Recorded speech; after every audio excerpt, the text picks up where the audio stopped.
Bonjour à toi, cher cycliste. Aujourd'hui, une capsule sur le vélo d'hiver. C'est parti!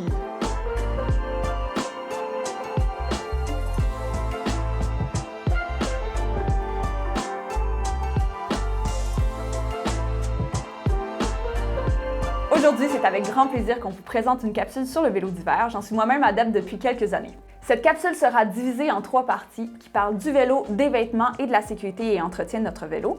Un des grands défis avec l'hiver québécois surtout, c'est tout ce qui est température, donc vêtements et entretien, et la sécurité qui est super importante pour le partage de la route. C'est pourquoi on va parler du vélo plus en dernier de la capsule, parce qu'on peut faire du vélo d'hiver avec à peu près n'importe quel vélo. Le but, c'est d'être accessible.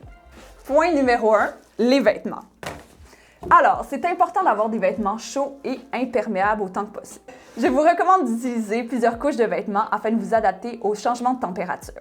Hyper important de bien protéger les mains et les pieds, donc les extrémités du corps, qui sont plus fragiles au froid, aux engelures. Maintenant, point numéro 2, hyper important, crucial pour le vélo d'hiver, la sécurité et l'entretien du vélo. Un des éléments importants pour assurer la sécurité sur la route, c'est la visibilité. Lumière, dossard, assurez-vous d'être visible par les autos. Un autre élément important de sécurité, c'est l'itinéraire. Quand on peut choisir des rues plus tranquilles, des voies cyclables en priorité, c'est encore mieux pour le partage de la route, pour assurer notre sécurité et celle des automobilistes. Parlant des automobilistes, il ne faut pas oublier que tous les usagers de la route ont des défis reliés à l'hiver. Les surfaces sont glissantes, la visibilité peut être réduite, il peut y avoir des tempêtes de neige. Donc, gardez tout le temps en tête qu'il faut être malléable, flexible. On n'est pas obligé de sortir dehors en vélo à tout prix. Il faut savoir se retirer quand c'est nécessaire. Il faut savoir bien partager et utiliser la route pour la sécurité de tous. Une autre façon d'assurer notre sécurité et celle de tous, c'est d'avoir un vélo bien entretenu. Il faut s'assurer que nos freins sont fonctionnels, que nos pneus sont bien gonflés. Assurez-vous que l'ensemble de vos composantes de vélo soient bien lubrifiées. C'est la clé pour aider votre vélo à passer à travers l'hiver. Et tel que promis, le dernier aspect, et non le moindre, du vélo d'hiver, c'est le vélo en tant que tel. Premier élément, le cadre du vélo. Assurez-vous de choisir quelque chose de robuste qui va pouvoir survivre aux abrasifs de l'hiver et au froid.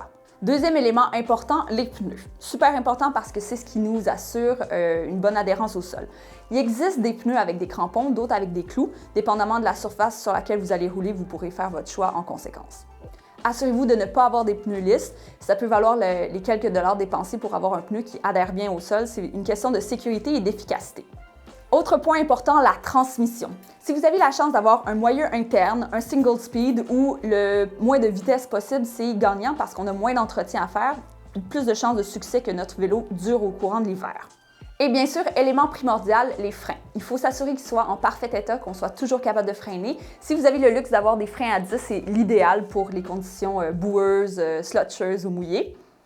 Il existe aussi les freins tambours qui sont très efficaces pour l'hiver, mais qui sont moins fréquents sur la route. Sinon, il existe aussi le fameux frein sur jante, le plus commun, qui va être efficace à condition qu'on ait un nettoyage impeccable de la jante et que la roue soit en bon état. Et finalement, dernier point, le positionnement sur le vélo.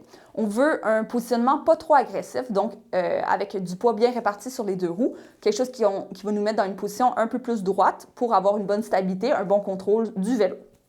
C'est ce qui conclut notre capsule sur le vélo d'hiver. J'espère que ça vous aura donné envie d'être actif 4 saisons sur 4.